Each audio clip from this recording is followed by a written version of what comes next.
Good evening, everyone. Thank you all for joining us for tonight's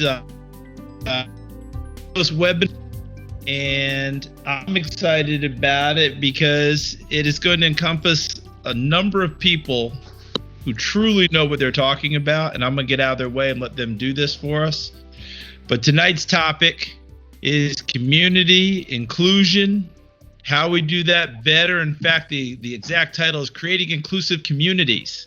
My name is Charles Davis. I'll be moderating tonight, but let me introduce you to the great people who will be bringing you the great information that we have. First, we have Ms. Thais Chanman, and Thais is a culture architect and change catalyst. My favorite part of what I read in her bio, because I could go on for days on it, but is her favorite question is it day one or one day? And I can't wait to delve into that a little bit more. And Thais was raised in Los Angeles, California, holds a BA from UC Berkeley, MBA from Pepperdine. That's a beautiful campus. How'd you get any work? I didn't. I know better than that. Thais, very glad to have you here. Thank you for joining us. Also joining us is Dr. Jen Welter. And in her bio, I love this one. A groundbreaking, barrier-busting force of nature. Female trailblazer, sports pioneer, PhD, passionate leader, world-renowned speaker, entrepreneur, and source of inspiration around the globe. I know her from her NFL days. You know her from those days and from all the other wonderful things that she does. She founded Gridiron Girls, the first national movement for girls in flag football. And by the way, you ought to be awfully proud. That is sweeping the country. We're seeing flag everywhere. Dr. Welter, thanks for joining us. Also joining us is Hall of Famer Tim Brown. Tim, good to see you. I know we're going to bounce back and forth, ping pong with you. Tim has been credited for getting women into the NFL by Dr. Jen Welter. And they've crossed paths in the past and helped skyrocket each other's careers. So we're looking forward to hearing from you, Tim, as we go along. And, of course, we also have Mr. Everson Walls, Black College Football Hall of Fame member, should be Pro Football Hall of Fame member as well with Tim Brown. One of my favorite people in the world. He convinced me that I couldn't play football with the Dallas Cowboys. I need to go on and get another career. And he was right. So let's go. We had a couple other. We may be joined later on by former Pro Bowler Lorenzo Alexander. I think he's got a couple family things he's doing right now. Hopefully he'll be able to join up with us. But as I said, we're talking about creating inclusive communities, and I want to go ahead and get started with it. And Miss Chanman, can we just go ahead and get right to it? Should I address you as doctor as well? I thought I saw a PhD in there. So right, Dr. Chanman, can we go ahead and get right to it? How do you personally define community? How do you define inclusion? Because we throw around these words a lot. Yeah. But I'm thinking it's a lot of each person has kind of their own definition. What's yours? Yeah, thank you. Great question. And, for me, when I think about just an inclusive community in itself, it's really a place where people feel safe, they feel respected, they feel valued, they feel seen. And, there's just a sense of belonging. And I mean, ultimately, that's the outcome, is that people feel like they belong someplace. And there's 10 million definitions of inclusion, but I think it really comes down to, do I belong? Am I seen? Am I respected? Am I valued? That's my definition. I like it. Dr. Welter, how about you? I mean, you've been a trailblazer. You've broken through some barriers just like Dr. Chanman has done the same. How about you for inclusion? How about you for community? I'm going to go football specific, because I think football specifically is the sport where you see the locker room is diverse by nature, right? You have people of every make, model, creed, color, you name it, we've got it, size, shape, right? Everything from pure muscle to pure hustle. And I had the pleasure of having many big brothers throughout my career. You have a lot of them on this call, right? I can call Cubby a big brother. He's family. I can call Tim even more than that, because he gave me my shot in the men's world. And what it was is seeing someone that is different, but not seeing that as being a negative, seeing that as being really special.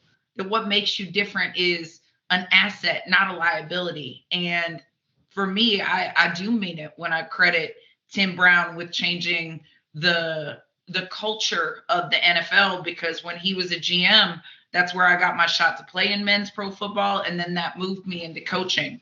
And it was a place and a space where nobody had ever seen that before. And I never felt like being different was a bad thing. I felt like it was something where we could grow as a unit. And it was something that I think we took as a point of pride. And I think that we need more examples of that lead culture. And we can do that often in sports, but there are other areas as well. Appreciate that, Dr. Welter. Tim Brown, since you guys are linked pretty well, why don't you follow, please? Yeah, I think the beautiful thing about inclusion is it could be the difference between winning and losing, right? I mean, I think an inclusive football team is a team that is very close, so it can go out and play together. And if you're not, if you're segmented, I think you find yourself in the heat of the battle, being in trouble. So, I think that's something that, I think in our day, I'm going to speak for me. I'll let Ethos speak for himself. But, inclusion meant something totally different than what it may mean today. And I think we tried to use that word as, that's the way we need to bond. That's the way we need to get together in order to be on the same page to try and win that championship. And, I can point to my 17 years in the NFL. We made it to the Super Bowl one time. Those other 16 times, and even the game that we lost in the Super Bowl, I can tell you exactly why, because we weren't here. You know what I mean? I think that word is, like I said, it may mean a little something different today than it meant back in the day, but certainly in the NFL locker room, it's a word that's tossed around. Everson, you there? I am here, Chuck. There you are. There you are. I need you to follow, please. We've had some great definitions. We'll have people see it. How about from your perspective, from your time and your worldview? Well, my whole journey is about inclusion. Being integrated into a school system, that was inclusion from an early age. 13 years old. It's always been a part of my journey. Going to an HBCU, going to Grambling State, that was all about inclusion. Coach Eddie Robinson, his entire creed at Grambling State was to be included with the top schools in the country, no matter what color or where it had come from, no matter how few coaches he had, no matter how little money we had at Grambling State. It was all about inclusion. That was the battle. That's always been the part of the journey. Being undrafted by the Dallas Cowboys, that was inclusion. I had to fight my way in. It's always been a journey. And even when you go to a new team, went to the Giants and also to the Browns, it's all about inclusion. You have to show that you're worthy of that. You have to fight that fight. And sometimes your entire journey is about trying to show that you should be included in whatever the cause is. So to me, that's just part of life. It's just part of your journey as a person. I love it. Dr. Chanman, I want to come back to you because we've heard all these wonderful definitions. Everybody's seen, everyone has their own view of things. Statue of Liberty, doesn't it say something along the lines of give us your tired, your poor, your huddled masses yearning to be free and all that fun stuff? So inclusion and community certainly sounds like something we're supposed to all be about, and certainly sounds like it's supposed to be kind of easy. Mm-hmm. Why is it so difficult? Why is it so difficult? A great question. And it for me, I think it's that common understanding. There's a natural curiosity about people, and that doesn't necessarily exist today. I think there's a lot of things that have happened from that, first moment that we came to America, and, we call America the culture, the melting pot. But I think there's this natural curiosity that's kind of gone away about learning someone's story, right? And if you're not curious about someone's story, it's really, really hard to say we're in an inclusive environment. And for me, it is truly, what makes it hard is that lack of curiosity. It is people like this human nature. People like to be around people that are like themselves, that they have something in common with, and that difference is a barrier versus being something that people lean into and say, hey, I'm curious. I want to know a little bit more about you. Why are you different? How can I learn from that? So I just see that curiosity could be the answer to learning more and being a little more inclusive. I like that. Everson, you said something about integrating schools. Okay. And before we get back to you, let's welcome Mr. Lorenzo Alexander, former Pro Bowl NFL player. Good to see you. I know you were doing the family thing, so thank you for taking this extra time to join us tonight. And we'll get to you in just a second there. But Everson, you talk about integrating, you were a kid, now you're trying to integrate a school. So my guess is that the inclusion that you battled for truly carried a battle with it. Would I be correct? You would be very correct. I talked about Grambling State and how Coach Robinson always fought that fight. It was a way that we were mandated to carry ourselves. We had to wear the suit and ties before I even got to the Cowboys. Before I even got to the pros, Tom Landry had continued that with the Cowboys, but I was already there when it came to traveling all over the country. Coach Robinson's way was unique. Grambling State University's way was unique in the fact that we had to barnstorm the country, to really let people know just what a product in HBCU can look like, the way it's supposed to look. We played in the best stadiums ever, and we performed. We brought an entire show with us, so we had our own way of becoming inclusive. They had their own scheme, their own plan, and that way was unique enough. It was very unique to all of college football at that time. We only had 3 home games, Charles, 8 games on the road, and yet we're still mandated to graduate as well on time. So, you have many ways to do it, many ways to show that you deserve to be included. And so, that journey is going to be unique within itself to everyone. Lorenzo Alexander, since you just joined us, can you pop in now and help us with maybe an example of where you either had to battle for inclusion, you saw it, something that benefited you in your life, how inclusion helps you or is a good thing for all of us to understand and start adopting? Well, yeah, I know a lot of people said some great things, so hopefully I don't repeat anybody, but if I do, hopefully it only reiterates, some of the ways that we can be more inclusive. And obviously inclusivity creates or breeds creativity in a lot of ways, right? Because you get different perspectives, different people sharing from different backgrounds, different experiences, because we all come from different places. I think most of us, whether we're aware of it or not, we do have some commonalities. And so if we can focus on those, but then also focus on the diversity aspects that allows us to grow and stretch ourselves in different ways and think about different ways about going about solving a problem or, a different way of working together or a different idea of how to brand a product. One of the things that I got a benefit of doing while I was in the NFL, there's been a significant movement towards women in the NFL, right? There's not a lot of visibility of women. There is more now. I still got a long ways to go, but, being able to work with Jen when we were in Arizona, with Bruce Arians and him really having a heart for bringing women into the locker room, bringing them onto the field, right? Not just on the business side of things, but actually letting them know that they actually have a place on the field with players and they have some knowledge. Jen played at a high level. She's played international, and it was really cool for me to be in that space with her and see the game from a different perspective, and then the wisdom that she had. And I tell guys all the time, she held her own. She was telling people stuff that I knew or learned from other people. So it was really cool to see her work in that space and get the opportunity. And I think it's only made the league better. Since that, I've seen women in the therapy room.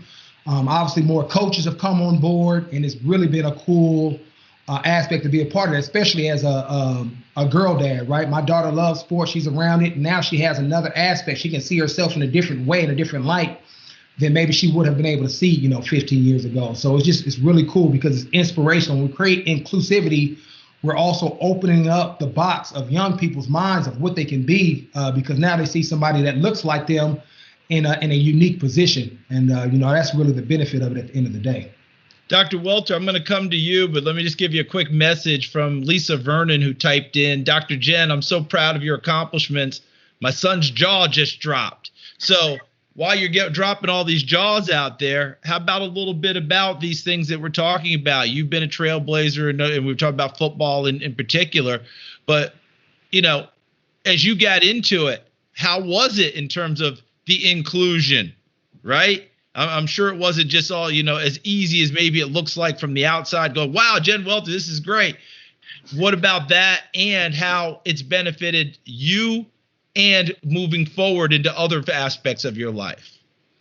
Well, I'm going to brag on Zoe for a minute. I'll never forget. It was either like first or second day. And I was coaching up. We had a young linebacker. His nickname was Pound Cake. And I was coaching up Pound Cake on something. And, he's a rookie. And here goes Zoe, who's a legend, right? And I just watched Pound Cake's eyes just, and he's like, Zoe, if you have anything that you see that I could do, it would mean a lot. And Zoe just looked at him and he was like, what you need to do is listen to Coach right there, because everything she said was on point. And he just smoothly walked by.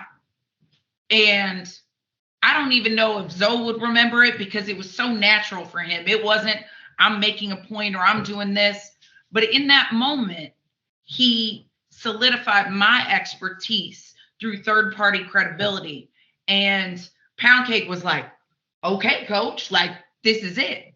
And I've thought about that moment so many times, because he could have easily just said, yeah, I got you, bro. Come on, come with me. Let me take you under my wing. And I think that so many times it's those small yet mighty moments of edifying somebody else who could be considered an outsider and yet bringing them into the fold. And for me, that's what was so special.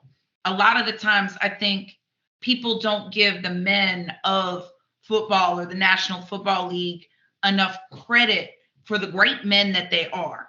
I never had problems with players. Now, the outside noise, that can be a different thing, but internally, they just want to be better. And if you care about them as a person and as a player, then that's all that matters. And going to what Doc said earlier, my philosophy was, I have to know you in order to be able to help you. And I could have easily been discounted out for being different. So I'm never going to prejudge anybody.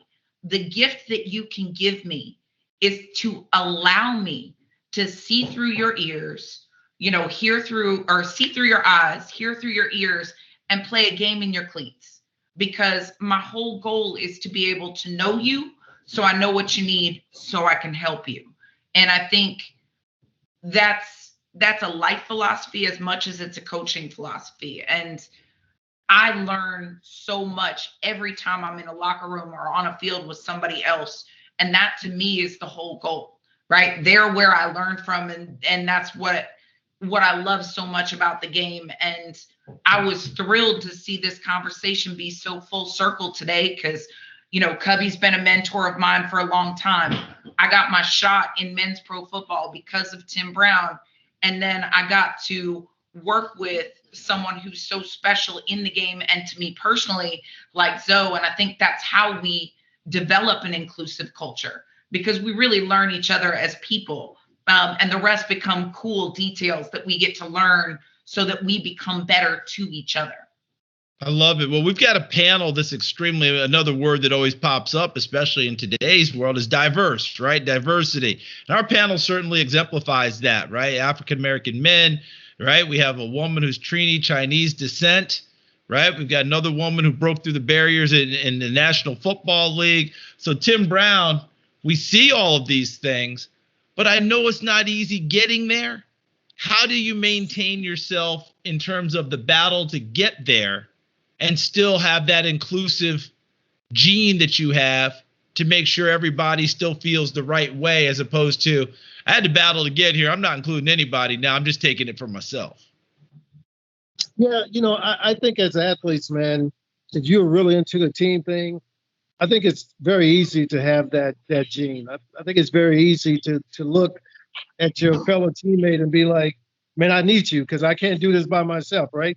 I mean, this is not golf, and I need somebody in golf to help me sometimes too. So, but this is a situation, man, where if you're going to play a team sport, man, you got to have guys. You got to have that situation where you're depending on that guy to get something done and not thinking that you can do it all by yourself all the time. So, I really believe as athletes, man, we naturally come that way. Now, when we don't have that gene, we get labeled as selfish and prima donnas and all that kind of stuff, because it definitely comes out in some guys. But I think for the majority of players, of athletes, it's very easy to say, hey, look, this is all about a team.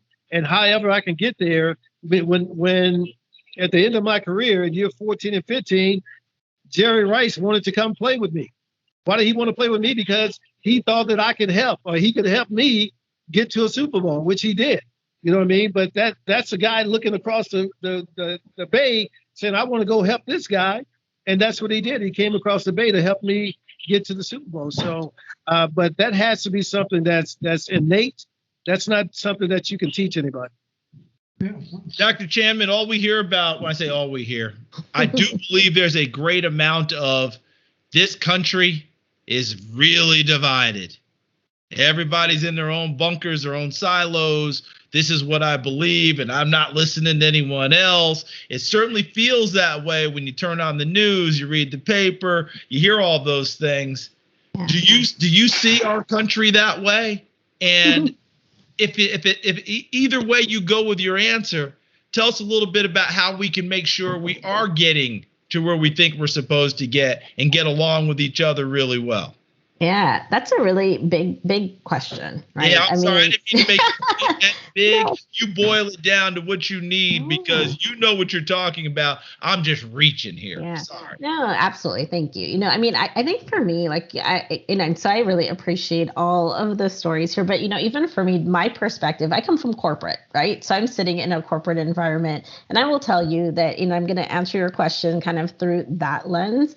And you see it play out. The country is divided, and everyone will always have their thoughts, opinions, their beliefs, their values. And I think what we see is stronger conviction today, right? And so for me, I end up having to manage, because I work in human resources, the people side of things, the culture side of things. And so you kind of see it come out in people standing strong in their convictions. It shows up in people's behaviors, whether it is unconscious, conscious, intentional, unintentional. And I think for me, how you get back to that, and it's, I don't want to be like a broken record, but it's really being open and understanding people's stories and their experiences and not being closed off to that. I have 5 million examples, like we all do, of where people shut folks off because they could care less about the experience or where you come from, and they judge based on what you see. I'm a perfect, so it was funny because you said the whole Chinese Trinity thing. So for me, there's so many things that I deal with on a daily basis in corporate America to really come forth and be, try to be included in what should just be, I'm here to work, right? I look young. I'm not that young. I'm female. My parents are, immigrants to this country. And yes, I'm educated, and I've done the work that I've done for 20 years. But at the end of the day, and the core of it is, I'm here regardless of all of those characteristics that you see. I bring value. I can make an impact. I am really, really great at what I do. And, let's create the space and the environment for that. So when you think about the divided piece, going back to your question, yeah, we're absolutely divided because we judge people based on what we see versus getting to know people and their stories. And I'm going to kind of circle that to ethos and then the thing I'm so passionate about. Ethos is we actually are giving these children an opportunity to take some of those things away and really talk about, who they are, their character, their values, and plant a seed with them so that when they go out into the world, they really have openness for diversity. They really will really embrace inclusion and be the examples and the role models for that in the future. So, I mean, I just think that the work that we do with Ethos and even all of your stories are so, so valuable. And that's what can help us start to break down that division. But the power of a story is what I always say. It's the power of a story. Yeah, you started with curiosity. I love that. Now the power of the story. That's part of the curiosity, right? To be able to get the story and now that's when you hear the story, now you start to learn somewhat. Mr. Lorenzo Alexander, 2016 election. Man, this country was on fire. And there was a lot of conversation about how that might affect locker rooms in the NFL. Now, I wasn't in those locker rooms. I was helping cover the league, but I didn't hear any rampant stories about locker rooms torn apart about who voted for whom, and now I can't work with you and all that. It still seemed to me that, guys, hey, I may not agree, but come Sunday, we're going to go out and do our thing. How does that translate? Am I on track, one? And right. Two, how does that translate into the real world when you get out of that locker room and have to get back into your own communities? Well, it's a lot right there. I would first say that, there was some commonality and some relationships that had been developed, right? Through practicing, having a common goal, working together every single day, knowing people's families, knowing guys on the field and off the field, that allowed us to have those conversations that people are talking about, right? In a respectful manner.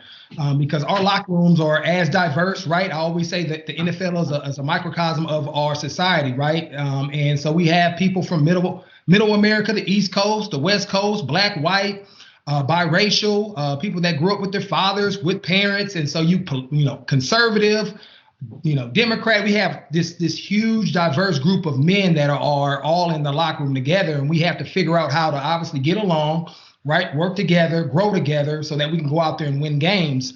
And adversity always occurs. And so the only way you can get through those moments, whether it's on the field or off the field, is having relationships. And so we had those conversations. I was in Buffalo at that time, around, the protest around the flag and kneeling and social justice. And obviously, some of the things that our former president was saying, Trump and, as far as Virginia and all those things that happened, and people were on certain sides, felt like, well, it's the military or the black community, but we had open, honest conversations.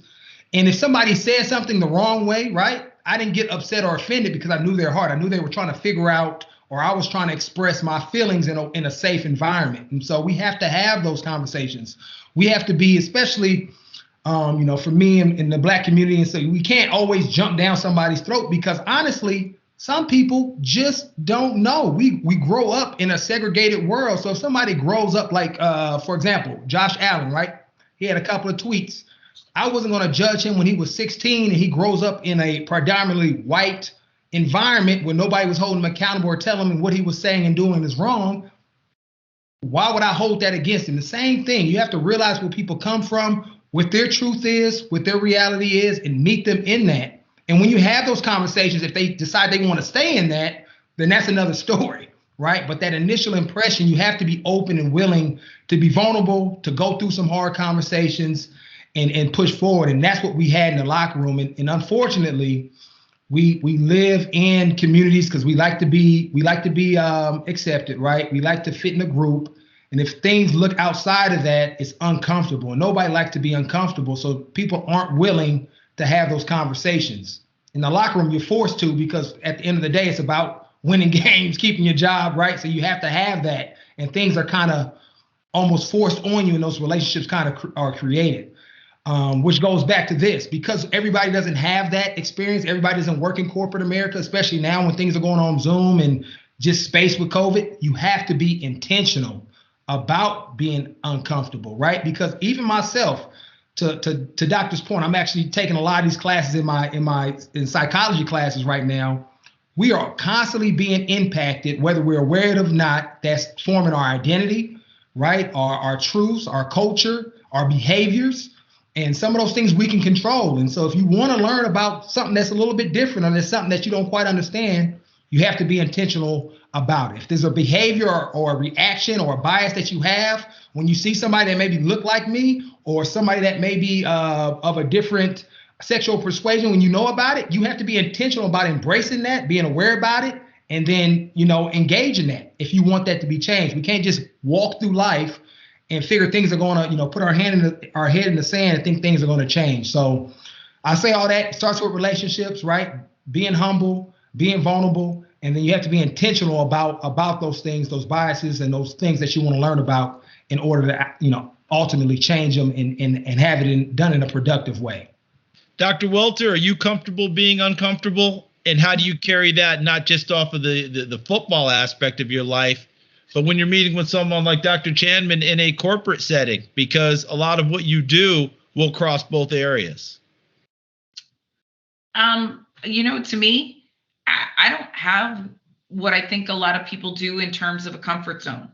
To me, what's most important is the people at the core of anything that you do, whether it's business or football or life. The most important thing are the people. And so if you don't know them, you can't lead them, you can't work with them, you can't block for them, right? Like, all of it comes down to, as she said so eloquently, like the curiosity and really embracing difference. So I said earlier, I've been the one of one, right? The one everybody was staring at. And I think some people were hoping would epically faceplant, right? Because then the conversation would have been closed. And yet, if and when you've been in that situation, you grow so much because you just learn to ask good questions and to look for where you can be helpful. I still laugh all of the time when people say, how did you command the respect of the players in the NFL? And I'm like, oh. See, that's the problem right there. You must respect my authority, right? Like, we're going to make fun of Cartman right now because you don't command respect. You earn respect. And you earn respect by respecting others and wanting to be helpful. So in any situation I go into, like, I will tell you what I'm good at. I'll also tell you what I'm not good at.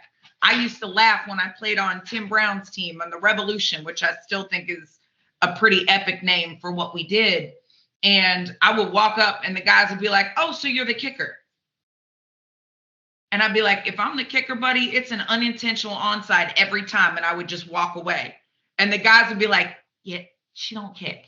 And they're like, what? What's she doing here? And I'll just keep it moving because their discomfort with me being there is their problem. If they want me to be an asset, I will be. The worst you're going to get from me is to not have access to me as a person or my knowledge. If I can't help you, then you'll learn that pretty quick too. And I think that at the core of what we're all talking about, that's it, right? Like, I was so excited when I saw that Zoe was going to be on this call because I had the privilege of getting to see how he was with so many people. And he knows it. I love him to this day. And I would go to war for him. And I'm so proud of him getting a degree because he's learning what he already knew and he already did, but now he'll have the facts to it. That's what my big sister told me. So right. You already had that love for people. You already had some of that knowledge, but you wanted to have a deeper understanding of who you were in life anyway. And, you got to call me with that psychology stuff. I'm kind of good at it. I got you. But I often say, Charles, like, I wish that people would have gotten to experience that time in Arizona because those guys were and still are, as you heard, my biggest assets, right? They spoke for me because you can't ask me about how they felt. They have to say it.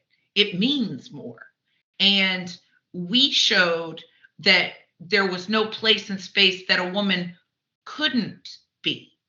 Not that every woman belonged there, but you have the roughest, toughest guys, right? Even one of the baddest linebackers, special teams players in the game right here saying she held her own. And at the end of the day, that's all any of us want. Love that. Mr. Everson Walls, Mr. Tim Brown, I'm coming to you guys because it's not that the others aren't trailblazers, they are. But I'm going a little chronological here, okay? Because you guys had to come along at a time frame where there was less of us being able to do certain things. There was a lot more resistance going on. There hadn't been people who've established that these things can happen.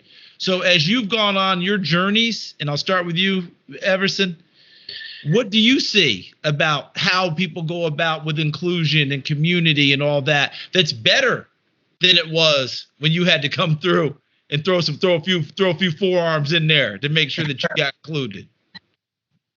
Well, I think what's better is that some of that load has been lifted already. You know, you're starting from a different place. You're starting from a better place of progress. You know, and whatever. And I always say, when Mike Davis and I started Ethos, and we even came up with our legacy plan, one word that kept coming up was enlightenment. You know, at Ethos, we want to make sure that any student athlete we work with, any student at all, it's about we want to show you a better way. Okay, and in order to show you a better way, you have to know how we tried it, what was successful, and how we can improve on it. So enlightenment has always been our way of trying to show these students a better way, a different way to do things. If they're already in our program, then we know that there's always a need for them to try and figure it out. And so when you start talking about enlightenment, we can show them that there's more than one way to do it. And we are a proof of that. You know, the way Mike Davis and I came about, the way we've lived our lives, it has been unique in its own way. And along that way, we had to learn a lot of different lessons. And that's the enlightenment process that we try to send these kids through at Ethos as well. So it's always going to be that they're going to start at a different starting point, right? Because they're going to know more. We're going to make sure they know more than we knew when we started at that same point. Mr. Tim Brown, you want to pick it up off of that jet sweep for us, please? Man, I'm in the middle of singing happy birthday. Okay. Well, you go back and finish happy birthday. I'm going to go back to Dr. Chanman. And we always talk about the sports aspect of it, right? And that's a huge part of who we all are. Not saying that you're not. I just know that you're coming from us from a corporate aspect and the whole deal. What about those youngsters who come up and it's just like Everson was talking about, not just student athletes, but students themselves, and they may see other things out there for them, but all they hear is the sports side of it. How do they find their way to be included in the places that work for them? Right. Yeah, I think it's really being able to create that space, because what's important, and I love I can pick, threads of everything that everyone has said, but it's the relationships, right? And going back to what Lorenzo said, the ability to create connection and relationships, even in a corporate environment, is very, very important. And, when I think about from that lens and that perspective, looking up, you wanted to see people that, can really help lead you from a leadership perspective. There's a human, I'm going to kind of bring it back to the human element, right? And I think we spend a lot of time segregating, kind of identifying with a particular group, or, kind of just focusing so much on things that make us different versus looking at what is common. And one thing that I would say that, especially you talking about COVID and this whole virtual space, I will say that, being on Zoom has been the great equalizer for so many people. I will tell you that, while a lot of people are just rushing and clamoring to get back into the office, this was one of the first opportunities where you got to hear voices, no matter where you were, because it didn't matter where you were in the world, people got to speak. And Lorenzo said that about being intentional. Yes, we were very, very intentional about making sure that every voice was heard, right? That everyone could participate, that, they were seen. So, I think there have been some really, really great examples, even in the toughest of times. I would say the past 2 years have really tried humans to their core. But there has been goodness that has come out of it. I think we spend a lot of time looking at and pointing at, the division and all of that. I do believe that there is, at the core of humanity, we all want to belong somewhere, right? And so I would say the youth, I have a 22-year-old who's graduating on Friday from SMU. And I listen to him and have conversations with him and his friends. And that generation is very, very different, because they don't necessarily see some of the things that we see, and their perspectives are very, very different. So I have a glimmer of hope, right, for where we're headed. But I think it's conversation that also needs to help us kind of remove the divide, is what I will say, those conversations. So hopefully that answers your question. I think that helps a lot. A 22-year-old graduate, congratulations on that as that youngster navigates this crazy world that we're in now. I'm going to have you run point on this next one, and I want everybody to get involved and kind of move it along here. But Dr. Chanman, we keep talking about inclusion. Why does it feel like we are in a time frame where we can't wait, and when I say we, community, world, to exclude people? Lorenzo Alexander made a great point about sometimes people say things, they're not saying it to be, intentionally wrong, right? They're saying it, the heart of my teammate. He may have said it in an awkward way, but if I know the heart of that teammate, I know what that person's trying to do. Yet a lot of people say things, it may not be right, and we exclude them. What do we call it now? Canceling? Yeah. What's Canceling going on culture with this place now, and how can we get past that? Yeah. Well, that's like a whole nother, set of, we need another hour on that. I go big now. I don't just mess around. You really do. I love it, though. Let's go. Yeah. For me, and I will just kind of keep it simple. I think people it's like the one up. It's the me culture, right? It's all about me versus us. And I think that sometimes when you see people behave in that way, that comes from a place of insecurity. And so how do we open up and instead of putting someone else down, really kind of invite them in? And I think that's something that we need to kind of dive a little bit deeper on. I think from a social media perspective, we've created this culture where it makes it very, very easy. I always call it like internet courage, where you can sit behind the screen and type something or something on your phone and put it out there, and there's no accountability. And that's the thing. What is the consequence? You put a nasty note out. I call them nasty notes. Nasty note out about someone. Hey, hey, I put it out there. Now everyone is kind of piling on. I think that breeds exclusion, right? Because it's kind of just this really negative approach to caring for another human being and their mental health and well-being. Love that. Tim Brown, did you get that cake yet? I'm waiting for that cake, brother. When I get that cake, I'm gonna be done with y'all. Okay, well then before you get that cake, you just heard what we talked about. We're all trying to cancel each other, and maybe some things come across awkwardly. What about a quick example of maybe something like that where you were able to get back to the heart of it, or you believed in that person enough that, hey, we're not canceling that. I just know what you're trying to get to. Yeah, man. Look, let's be real with it. What happened with John Gruden here, some weeks ago is a perfect example. I mean, this is a guy who I know, is a good guy, is a good man, not a good white man.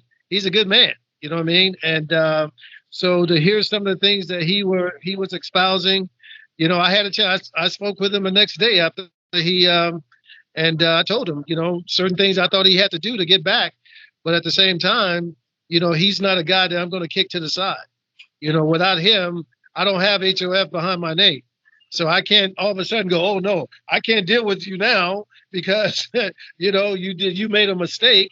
Now, if he chooses that way of life, that's one thing. But, I had to have enough grace and forgiveness to be able to say, hey, look, bro, you know what I mean? What happened, happened.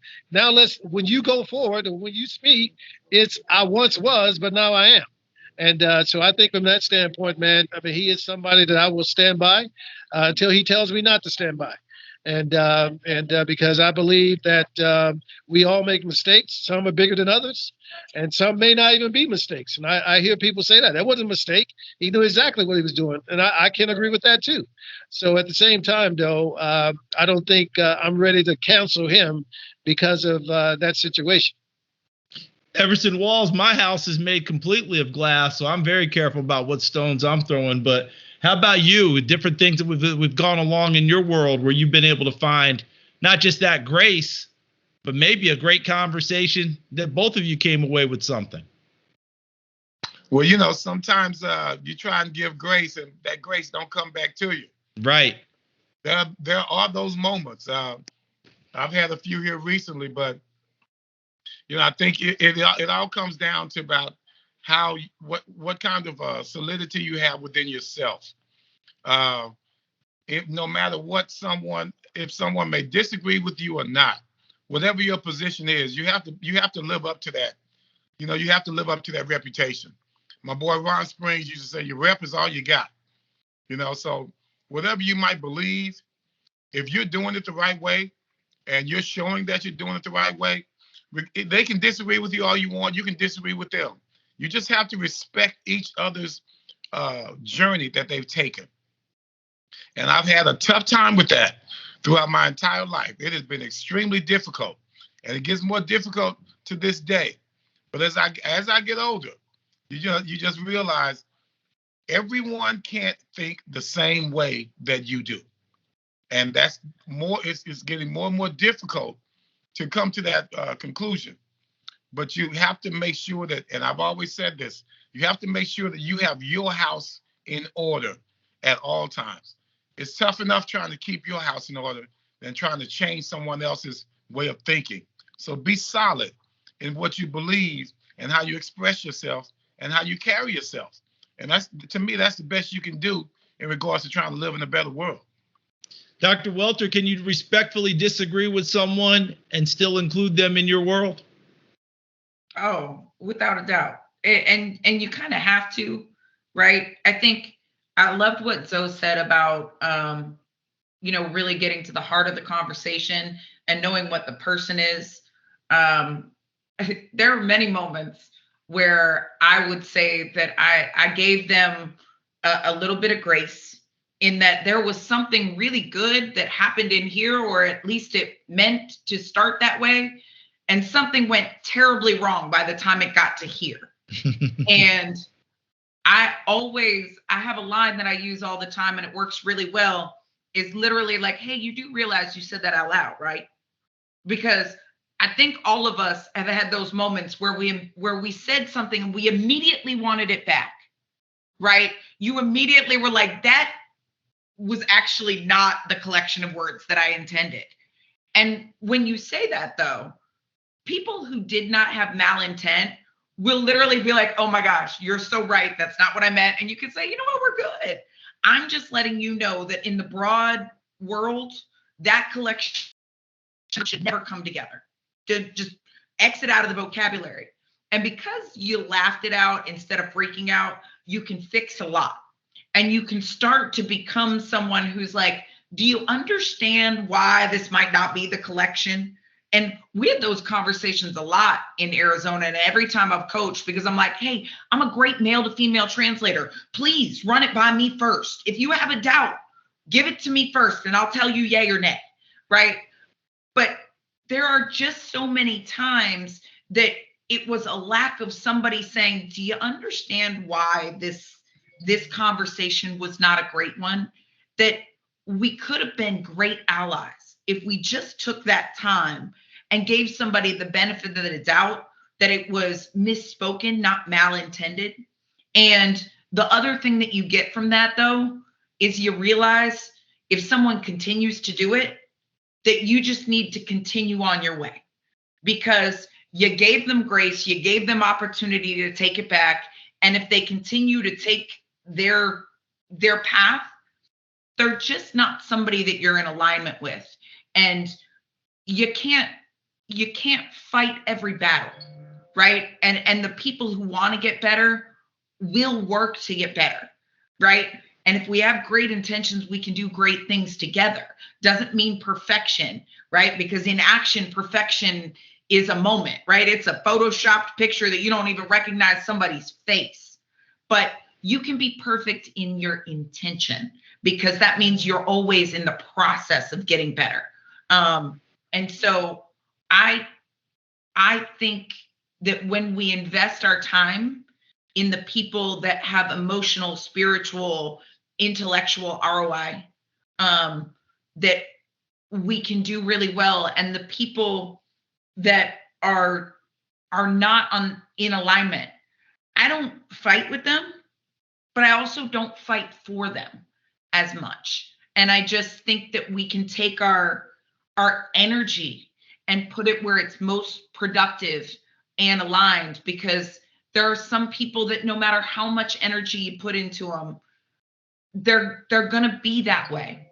But if we give them the opportunity to course correct, and we can laugh about it later, and then you as an individual get to decide whether or not you're in an alignment or not, everybody gets one give me with that, but you're not going to keep taking in that way, because I have too many good people and time to spend into other people who we want to get better together. Thank you, Dr. Welter. And I think for all of us, part of it is how firm do we stand ourselves when we know someone is trying to get right, but they may have said it wrong. And then you have the masses come in behind you, and now they might make you feel like you're doing the wrong thing by giving grace. Can you stand firm during that time frame to let that person work through it, because you know something good is there? I know we're winding down on time, so I apologize for that. This hour flew. We could be here for a lot of hours talking about this and and making sure the world's educated. But this is how we're going to conclude, if it's okay. I'm going to ask the final question, and I'm going to go around, and I want each of you to give me about 45 seconds each, if you can do that, okay? Mr. Lorenzo Alexander, I'm starting with you. All right? Mm-hmm. What are the benefits of inclusion in a community? Like, a lot of people are sitting there going, I'm good. What are the benefits? What makes us better that way?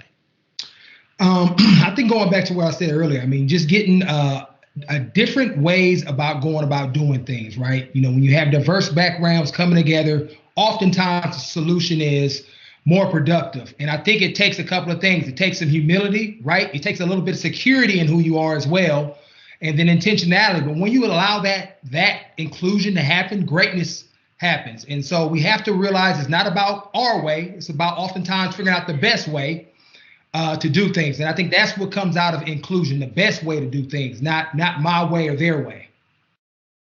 And don't forget, the last time we talked, you were talking about the parties at Cal, so I have applied for graduate school there. I just want to let you know. All right.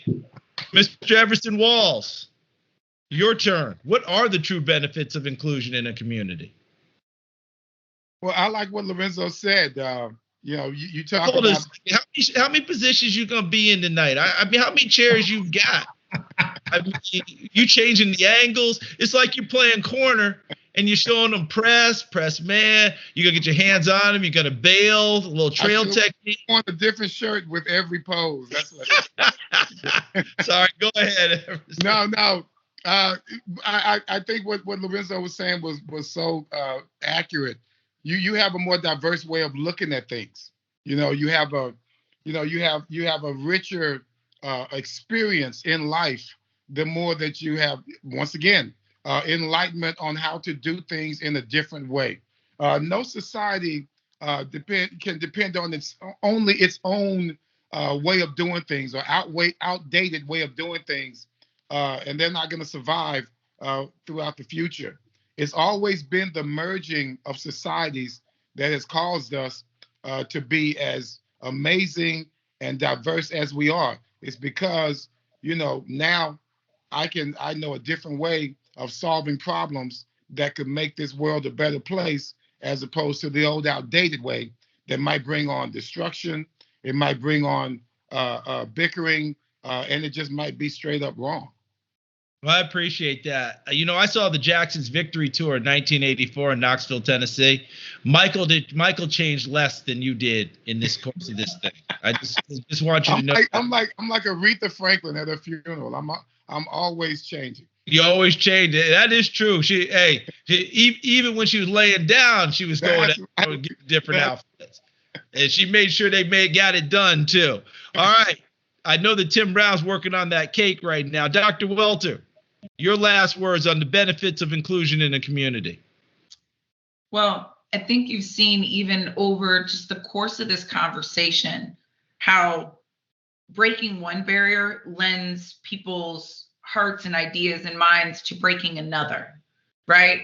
Cubby spoke about his experience with the racial barrier and how they fought, and it taught them a certain way of playing the game, a certain way of holding their head high. And every time I listen to him, it reinforces he was that person for me throughout my career, right? And then you have Tim Brown about talking about the locker room and how you did it differently. And this guy had to look at this one in order for us to go win a championship. And I never would have been in men's pro football if he hadn't taken a risk on me, right? First as a player and then as a coach. And then you can bring it full circle with somebody like Zoe, who was open to me being there and didn't exclude me from the conversation, allowed me to bring what I had to bring to the game. And hopefully, as we develop and become stronger and make these conversations more robust, right? We continue to push the limits of what have been to show better for what will be, right? I have no doubt that Lorenzo, as a girl dad, I already know it, right, will be that man who puts her in the position to see that she can be things that I never dreamt were possible, right? And that's where we get better, because we don't look at what has been as being the rule of law as to what will be in the future. And as we continue to tell the stories and shift the narratives, we empower more and more people to think with an open mind and open heart, and to think how they could stretch themselves, their businesses, their conversations, their teams, by looking for the best talent and embracing the different packaging as an asset, not a liability. Thank you, Dr. Welter. I know you're included in Everson Wall's life because you keep, calling him Cubby. And I called him Cubby once. He said, "That's Mr. Walls to you, young man." So I just know that you're included, and I love that. That part is great. Dr. Chanman, can you carry us, please? Absolutely. So, the benefits of inclusion. I think on an individual level, it is, greater opportunities to learn about individuals, creating friendships, more respect for one another, from an individual perspective. When I think about from a team perspective, it really is about shared learning opportunities and experiences and stories. And there's so much learning. From a business perspective, it's the innovation. We talked about diversity, problem solving. I mean, it is a huge differentiator for so many businesses when you have diverse teams creating products for you. So, I think on every level, and just from a community, there's huge economic development, right? So you think about from that individual all the way to business, inclusion and diversity is key. It is a vital part of who we are as human beings. And, really a really big part of creating inclusive communities and belonging. So that's it. That's how I'm closing it out. Oh, I love it. I love it. Thank you so much. And let me thank everyone on the panel. Dr. Jen Welter, Mr. Lorenzo Alexander, Mr. Tim Brown, who's knocking down some cake right now, Mr. Everson Walls, the man of 1,000 costumes and looks, my guy, Dr. Thais Chanman.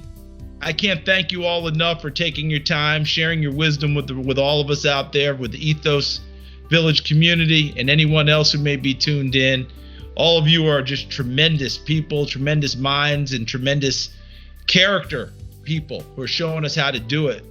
And hopefully people like me can follow in those footsteps and appreciate that all very much. A happy holiday season to each of you, your families, your loved ones. I know for all of us who celebrated Hanukkah already, we got Christmas coming up. If you're celebrating Kwanzaa, and even a little Festivus, make sure you do it well and have a good time with each other. But we thank you all for attending tonight and look forward to our next webinar with the Ethos Village. And appreciate you all. And here's to a great end of 2021 and an even better 2022.